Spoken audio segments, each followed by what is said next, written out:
The day I won my first Nobel Prize in chemistry, my parents were more excited about Silas getting Employee of the Month at his accounting firm. I wish I could say I was surprised. I'm Angelina, and I've spent my entire life being the family's invisible achiever. Okay, so maybe I haven't actually won a Nobel Prize yet, but sometimes it feels like that's what it would take to get my parents' attention. Mom, Dad, I got accepted into Harvard Medical School, I announced at dinner last week, my hands trembling as I held the acceptance letter. Mum barely looked up from her phone. That's nice, dear. Did you hear your brother got a promotion? Assistant manager now. We're so proud.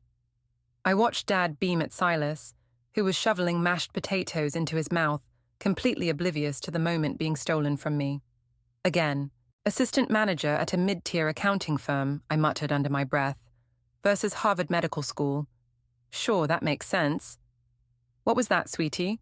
Mom asked, finally glancing my way. Nothing. I forced a smile. Congratulations, Silas. Thanks, sis, he replied through a mouthful of food. Hey, Mom, did I tell you about the new coffee machine they got us at work? And just like that, my life-changing news was buried under a discussion about coffee makers and casual Fridays. My best friend Riley called later that night. So, how did they take the news? I laughed bitterly. Silas got a new coffee machine at work. You're kidding me. Riley's voice cracked with indignation. Harvard Medical School, Angie. Do they even realize how incredible that is? They probably think I just signed up for some online course, I said, fighting back tears. Remember when I graduated high school as valedictorian, and they missed my speech because Silas had a dentist appointment? God, don't remind me. I wanted to punch your mom's perfect teeth in that day. I flopped onto my bed, staring at the ceiling covered in glow-in-the-dark stars I'd arranged in actual constellations when I was 12. Sometimes I wonder if they even see me at all. Their loss, Riley said firmly. You're brilliant, and someday they'll realize what they've been missing. Maybe, I replied, but I didn't believe it. How could they miss something they'd never bothered to look for in the first place? My phone buzzed with a text from Mom. Dinner at 6 tomorrow. We're celebrating Silas's promotion. I typed back, can't make it, have a study group, and turned my phone off. I had a feeling Harvard wouldn't accept my brother got a new coffee machine as an excuse for falling behind. I met Jerome in the hospital cafeteria during my first week of residency.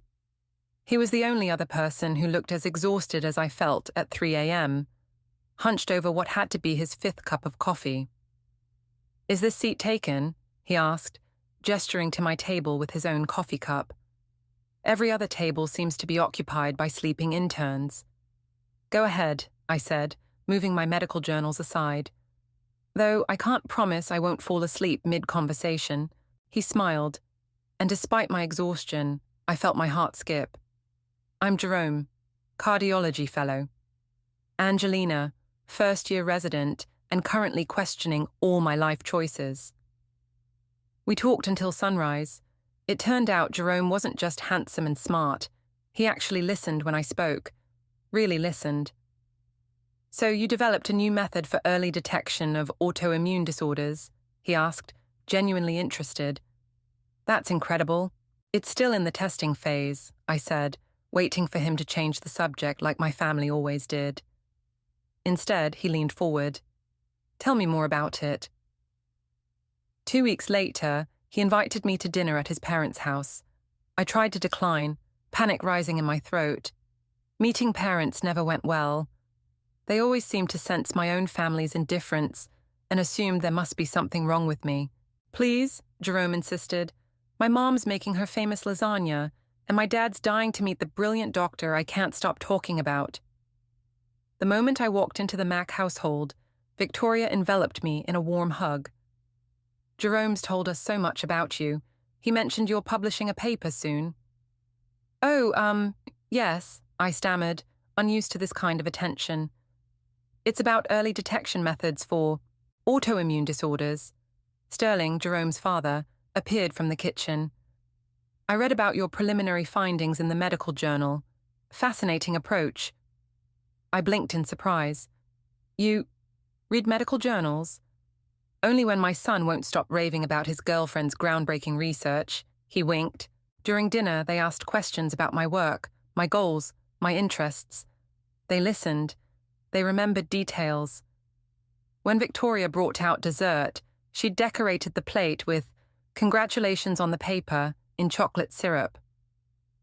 "I hope this isn't too overwhelming," Jerome whispered as his parents cleared the dishes. "They can be a bit enthusiastic." I squeezed his hand under the table, fighting back tears. "It's perfect. They're perfect. You deserve this, you know," he said softly. "To be celebrated, to be seen." For the first time in my life, I started to believe it might be true. "Close your eyes," Victoria said, leading me into their dining room. "No peeking." Jerome's hand was warm on my back as I stumbled forward, trying not to trip. The smell of something delicious filled the air, mixed with what I could swear was champagne. "Okay. Open." I blinked, then gasped. The dining room was transformed with fairy lights and flowers. A banner hung across the wall. "Congratulations, Dr. Angelina, youngest department head in hospital history." "But how did you know?" I whispered. I'd only received the news that morning. "Jerome called us the moment you told him," Sterling beamed. "We couldn't let this milestone pass without celebration." Victoria pulled out a chair. Sit. We have your favorite, that Thai curry you mentioned loving last time." "I can't believe you remembered that," I said, my voice thick with emotion. "Of course we did, sweetheart." Victoria squeezed my shoulder. "We remember everything about our future daughter-in-law." I froze. "What?" The room went silent. Victoria's hands flew to her mouth. "Oh no, I didn't mean to." Jerome cleared his throat. "Well, this isn't exactly how I planned it, but..." He dropped to one knee beside my chair, pulling out a small velvet box. "Mom kind of spoiled the surprise, but hopefully this one's still intact." My heart stopped as he opened the box, revealing a stunning vintage ring. "Angelina, you're the most brilliant, dedicated, and compassionate person I've ever met. Would you do me the honor of becoming my wife?" "Yes," I breathed, barely able to speak through my tears. "Yes, absolutely yes."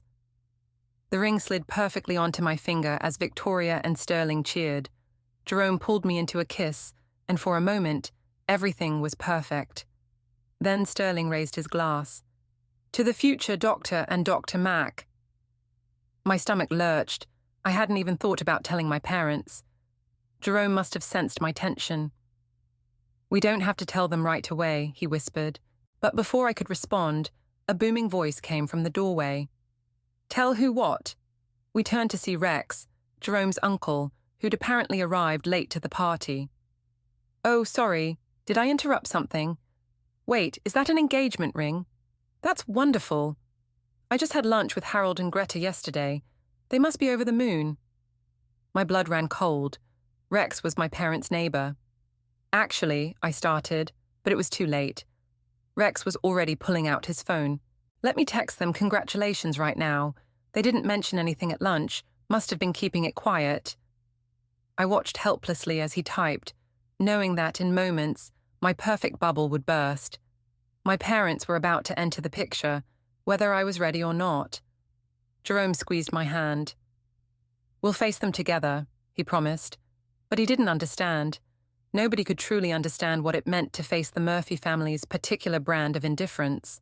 My mother's voice on the phone was unnaturally high-pitched. "Engaged? Why didn't you tell us? We had to hear it from Rex." "I was going to tell you," I said, pacing my apartment. "It just happened last night. Well, we're having dinner tonight. Your father and I insist. Bring Jerome, of course. And Silas will be there." Of course he would. Jerome squeezed my hand reassuringly as we stood on my parents' doorstep that evening. "It'll be fine," he whispered. The door swung open. "There's my baby girl." Mom threw her arms around me with theatrical flair. "And Jerome, welcome to the family." Dad appeared behind her. Come in. Silas is telling us about his new project at work."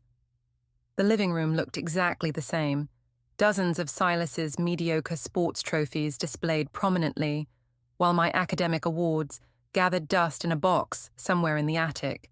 So, Mom chirped, settling onto the couch. Tell us everything. When's the wedding? Where are you thinking of having it? Oh, and Jerome, what do your parents do? Dad's a retired judge, Mom's a pediatrician, Jerome replied. Mom's eyes lit up. A judge? How prestigious. Angelina, why didn't you tell us Jerome came from such an accomplished family? Speaking of accomplishments, I interjected, did you hear about my promotion to department head? Oh, yes, lovely, Mom waved dismissively. Silas, honey, tell them about your new parking spot at work. Silas launched into a detailed description of his reserved parking space, while I gripped my wine glass so hard I thought it might shatter. Actually, Jerome cut in firmly, I'd love to hear more about Angelina's promotion. She's the youngest department head in the hospital's history. Dad chuckled. Well, that's nice. But you know what they say. It's not what you know, it's who you know. I earned this position, I said quietly, through my research and dedication. Of course you did, sweetie, Mum patted my knee. Now, about the wedding, I'm thinking spring. Silas can walk you down the aisle with your father. What? No.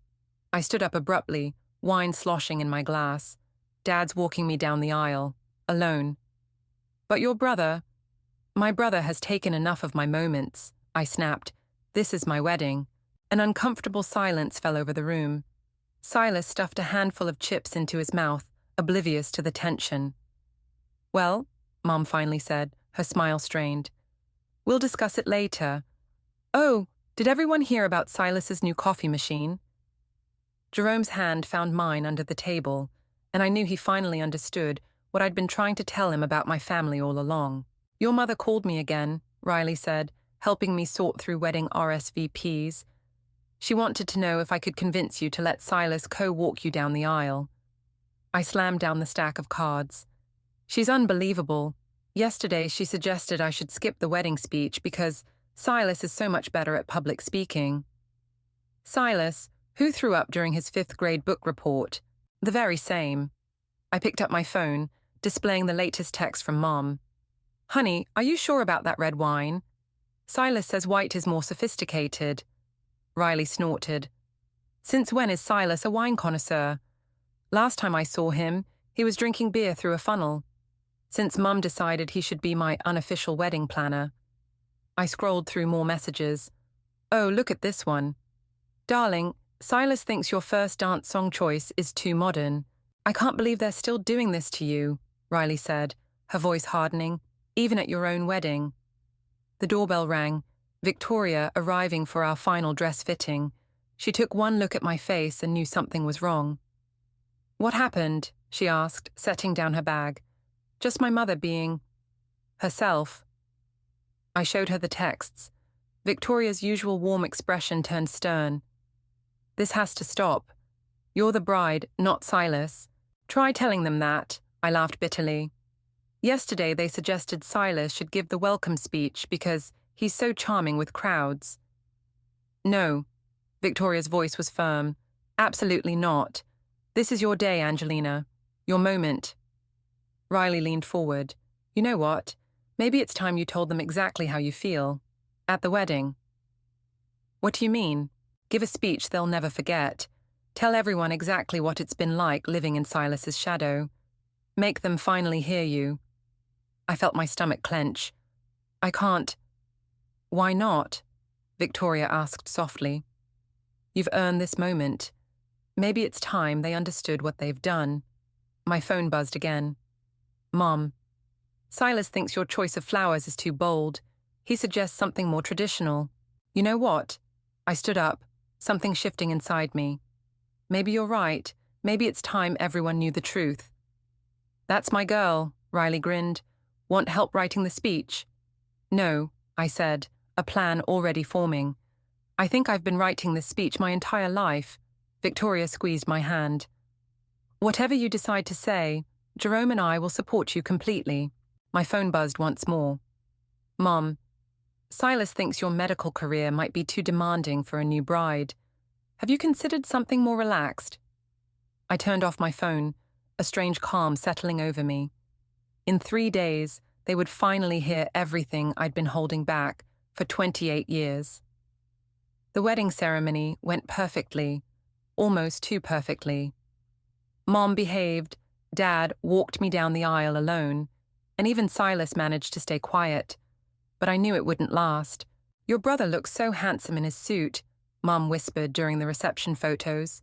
"Maybe we should get a few shots of just him." "Mom," I hissed through my fixed smile, "these are my wedding photos." "Of course, dear, but Silas does photograph so well." Jerome rescued me, whisking me away to our table. "You okay?" "Ask me after my speech," I murmured, watching my parents work the room. "Did you hear?" I overheard Mom telling guests. "Silas just got a new parking spot at work, right next to the building." Victoria clinked her glass, rising for her mother of the groom speech. My heart swelled as she spoke. When Jerome first told me about Angelina, he couldn't stop talking about her brilliance, her dedication, her compassion. Now, having known her these past 2 years, I understand why. She's not just a gifted doctor who's revolutionizing her field. She's the daughter I always wished for. Mom shifted uncomfortably in her seat. "Angelina," Victoria continued, "you've achieved so much through your own hard work and determination. Your research is saving lives. Your leadership at the hospital is inspiring the next generation of doctors. And most importantly, you've made my son happier than I've ever seen him." Tears pricked my eyes as Victoria raised her glass. "To Angelina, the most remarkable woman I know." The room erupted in applause. Everyone except my parents, who were showing someone pictures of Silas on their phones. "And now," the DJ announced, "the bride would like to say a few words." My hands trembled as I stood, index cards clutched tightly. Looking out at the sea of faces, I saw Riley giving me a subtle thumbs up, Jerome's encouraging smile, Victoria's proud nod. Then I saw my parents, already distracted, whispering to Silas about something probably trivial and meaningless. "I've prepared a speech," I began, my voice steady despite my racing heart. "But first, I'd like to share a story about family." Mom perked up, probably expecting some sappy anecdote about Silas. "When I was 12, I won the National Science Fair. My project on cellular regeneration was featured in Scientific American, but my parents missed the ceremony because Silas had a recreational soccer game." The room went silent. Mom's smile froze. Dad suddenly found his shoes fascinating. "That was the day I learned something important about family," I continued, putting down my index cards. "Sometimes the family you're born into isn't the family you deserve." I locked eyes with my parents, 28 years of suppressed truth rising to the surface. "And today, I'd like to tell you exactly what that feels like." "Every child deserves to feel seen," I continued, my voice growing stronger. "But in our house, there was only ever room for one star. Isn't that right, Mom, Dad?" Mom's face paled. Dad tugged at his collar. "When I graduated medical school at the top of my class, you spent the entire ceremony talking about Silas's new desk lamp. When I published my first research paper, you were too busy attending Silas's company softball game to read it." Guests shifted uncomfortably in their seats. Silas stopped mid-chew, his fork suspended in air. "But you know what's funny?" I smiled, but there was no warmth in it. "Today, I'm not just a doctor. I'm a department head. My research is changing lives. And still, you spent the morning of my wedding telling everyone about Silas's parking spot." "Angelina," Mum started, half rising from her chair, "this isn't the time." "It's exactly the time," I cut her off. "Because today, I'm not just gaining a husband.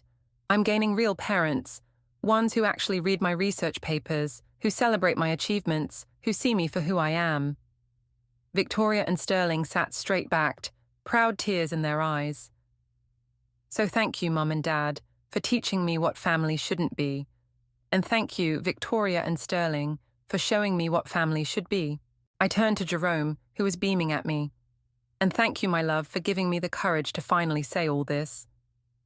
"This is ridiculous," Mum sputtered, standing up. "We've always supported you." "Name one thing I've achieved," I challenged. "One accomplishment. Just one." The silence that followed was deafening. But I bet you can tell everyone about Silas's coffee machine, I added quietly. Dad stood too, his face red. We're your parents. You can't speak to us this way. Actually, I can, because today isn't about Silas's parking spot, or his coffee machine, or his desk lamp. Today is my day. And for once in my life, you're going to hear me. I raised my glass. To family, not the one that shares your DNA, but the one that shares your joy. The one that celebrates your victories instead of diminishing them. The one that makes room for your light instead of constantly trying to dim it. The room erupted in applause, genuine this time, thunderous. Riley was openly crying. Jerome's family stood up, clapping the loudest. My parents grabbed their coats, heading for the exit. Silas sat frozen, fork still suspended. "Oh, and Mom," I called after her, retreating back. "You were right about one thing. Silas is better at public speaking, but I think I did okay." The door slammed behind them, and for the first time in my life, their absence felt like a gift. The rest of the reception felt lighter, as if a heavy fog had finally lifted. Jerome and I danced, laughed, and celebrated with people who genuinely wanted to be there.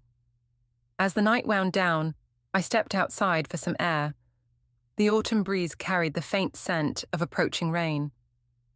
"Hey, sis." I turned to find Silas standing there, hands in his pockets, looking uncertain for the first time in his life.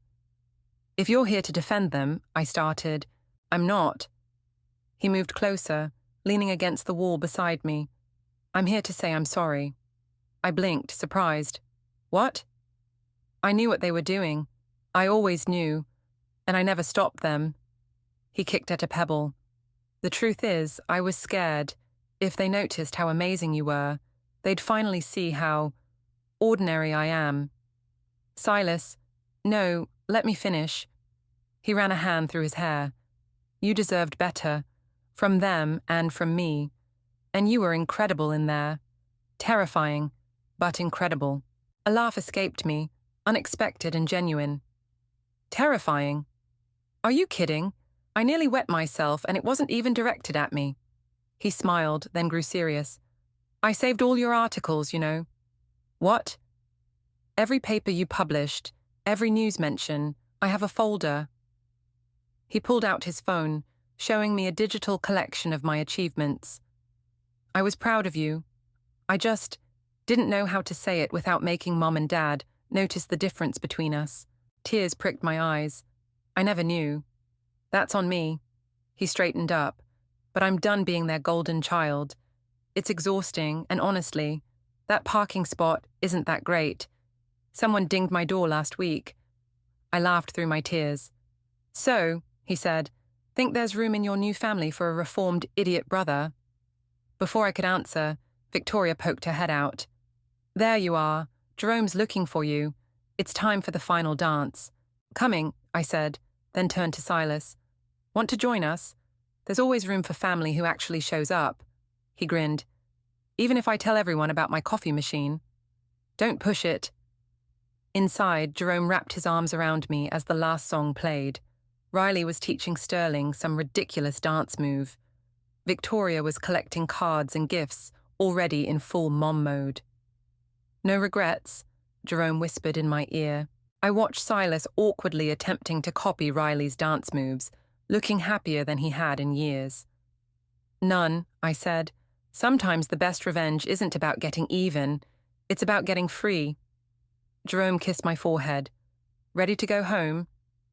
I looked around at my chosen family, the ones who saw me, celebrated me, loved me for exactly who I was. "I already am home,"